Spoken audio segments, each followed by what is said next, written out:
tell us a little bit about what problem you're working on, trying to solve.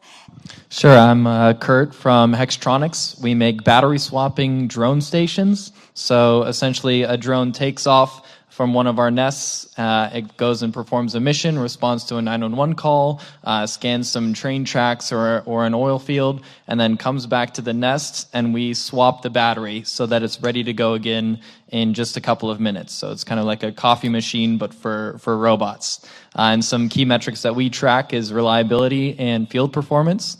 And so we have systems with over 100,000 cycles deployed, and then right now across our fleet, we're doing a flight roughly every 6 minutes. And that's across the world in over 26 different countries. We're just a small team based out of Miami, but we're here today. Thank you. Tell us a little bit about what infrastructure challenges maybe you face, or how we can expand globally to make sure that this innovation that we're seeing success in some areas can go ahead and expand globally. Sure. So, well, I got into this whole business because I asked a variety of different people who were flying drones, providing drone services, or building tools with drones, essentially what their biggest kind of problem or need was.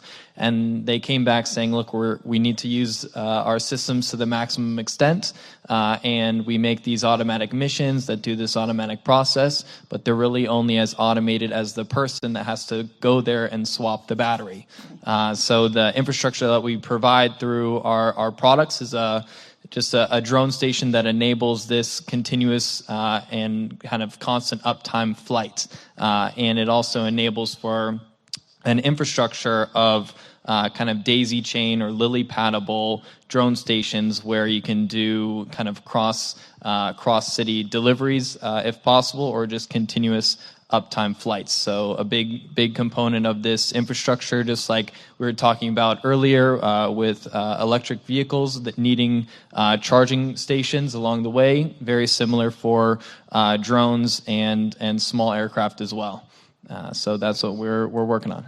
But what do you see, Curt, as the missing piece? What do regulators maybe not quite understand, or what are the things that they need help educating on? Sure, well, this is definitely a tough one.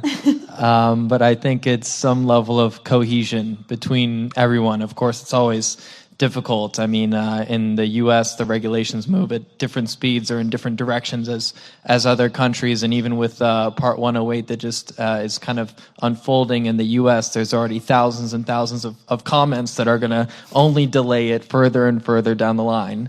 And something that at least I see is guiding it is kind of private interests, groups that want to win in markets and want to kind of take over new verticals and deliver great products and services to customers.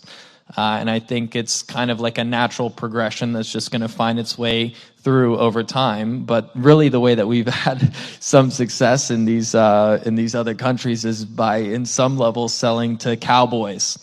Selling to the people that say, screw the regulation, I'm just going to fly this thing in my backyard and figure out how it works, and then build a case to then submit that to the regulators saying, look, I've proven this technology, I can use it for X, Y, and Z reason, now let me fly this in my own terms. And so I think, yeah, it's all coming together somewhat naturally through the growth of just different economies.